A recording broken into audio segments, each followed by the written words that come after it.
Yo, what's up? It's Violet. In this video, we'll be talking about the melees and my impressions as to how they feel to play. Keep in mind that this video will be focusing more on job pacing and playstyle rather than going into specific skills or exact rotations. If you're looking for that kind of information, then I recommend checking out the Balance Discord, which has a lot of in-depth job info. Also, just doing a couple YouTube searches will generally provide you with good results. So for our 4 melee jobs, we have Monk, Dragoon, Ninja, and Samurai. Now if you're coming into the melee roles for the first time, something important to consider is that they do play differently from healers and casters because they have to stay within melee range. This, combined with hitting your positionals and trying to maintain your rotation, makes melees feel different to play. They're similar to tanks, but not entirely the same because of positional requirements and such like that. Now when you're playing these jobs, the pacing on them is actually pretty similar between all 4. They might have different APMs, but it feels like they play at relatively the same speed. What I think really matters is their rotation and their burst phases, and 2 words that you're going to hear me say a lot throughout this video is strict or flexible. So something will either have a strict rotation or flexible rotation, or a strict burst or a flexible burst. And to clarify what that means, a strict rotation means that you have to push buttons in a certain order every single time, whereas a flexible rotation you have a little more leeway and you can shuffle around where you push your buttons and how you're using your skills. Okay, so with all of those clarifiers finally out of the way, we can move on to our first melee we'll talk about, which is Monk. Now Monk differs from the other 3 a bit in that they don't really have a super impactful burst phase. They have perfect balance, but that really only comes off cooldown every 120 seconds and it's only 5 GCD. So Monk's focus is really in the rotation, which is actually quite strict because they have a damage buff as well as a dot that's applied with the 2-1-2-3 combos that they have. And so you have to alternate between these 2 combos in order to maintain the damage buff as well as keep the dot rolling all the time. The complexity for Monk really comes from the positional requirements because each GCD in Monk's rotation has a different positional requirement, either the rear or the flank, and you're going to be focused on trying to hit as many of those as possible. Monk does have tools to make that a bit easier with True North and Earth's Riddle, but most of the time is spent manually hitting those positionals and weaving in between the flank and the rear while also keeping your rotation tight and your GCDs rolling. So when you're looking at Monk on the surface, it is a pretty simple melee job. You're just doing your 1-2-3 combo, your 2-1-2-3 combos throughout the whole fight, and there's really no variance to that besides using perfect balance every 120 seconds. The part that adds to this is that Monk has a relatively fast GCD speed, and so their pacing feels a bit higher than the other 4 melee jobs, and the reason for that is to make up for the relative simplicity in the rotation. So if you're looking for a job that's really pure in regards to melee, then Monk's probably the one to go with. There's not a lot of OGCDs you're pushing, and there's no real burst phase to speak of besides perfect balance, which is a short burst phase at that. They're really just focused on maintaining their uptime, keeping their GCDs rolling, and keeping the rotation tight. Jumping into Dragoon now, we can start talking about burst phases and how that impacts the job and how it feels to play. First, let's go ahead and take a look at Dragoon's rotation, which is a lot like Monk's. It's quite strict. They have a damage buff as well as a dot that they have to apply in their combo, as well as having 2 different 1-2-3-4-5 combos that they alternate between. So as you can see, they gotta push buttons in a very specific pattern every single time, and there's not really any shifting around of those buttons. What does set Dragoon apart is their flexible burst phase with Life of the Dragon.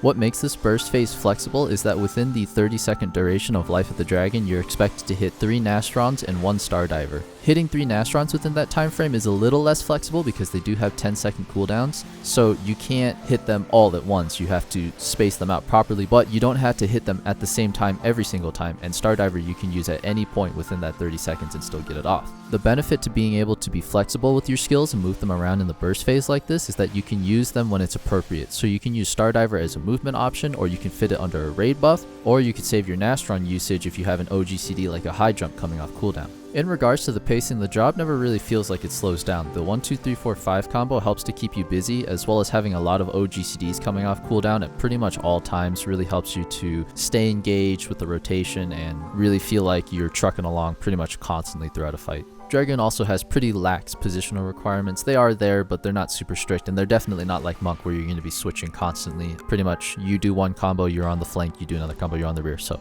it's really not that bad. Dragoon's definitely a good choice if you're coming into the melee jobs and want to get started learning with them. Gives you some flexibility, but also forces you to learn how to maintain your uptime and keep your rotation tight. That's fine, I got it. I'll take it like a champ. Wait, this is the one that I might actually die. I gave you Blackest Night. Nobody does more.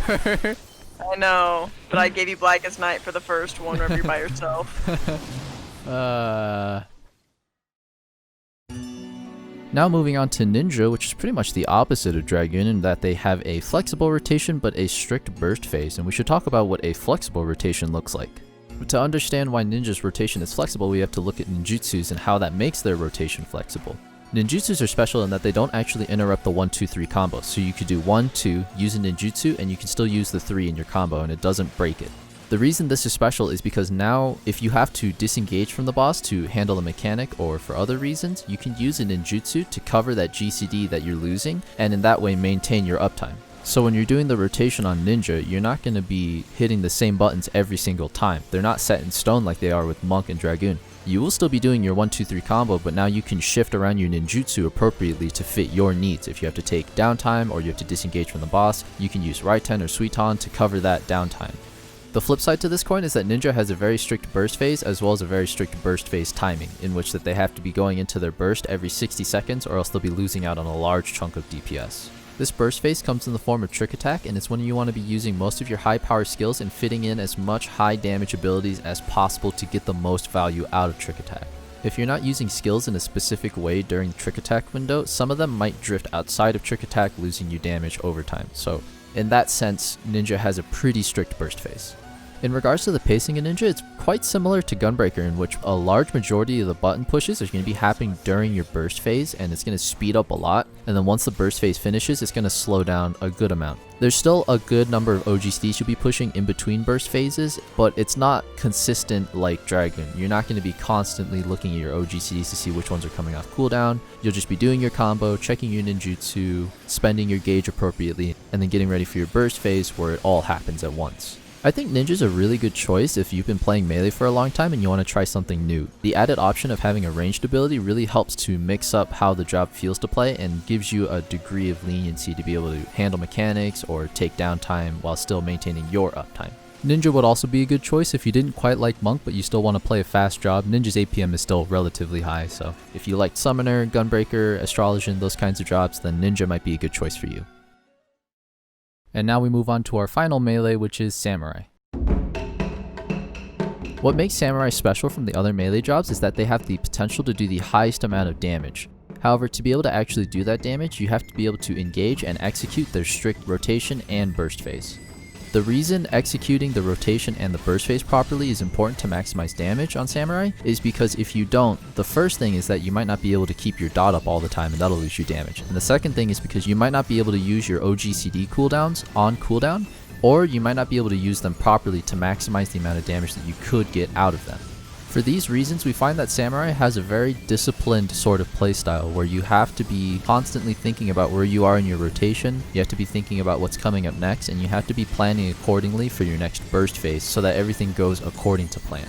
The good news is that Samurai's pacing is overall slower when you compare it to the other 3 melee jobs, and thanks to that slower pacing you do get more time to think about your rotation and what you have to do.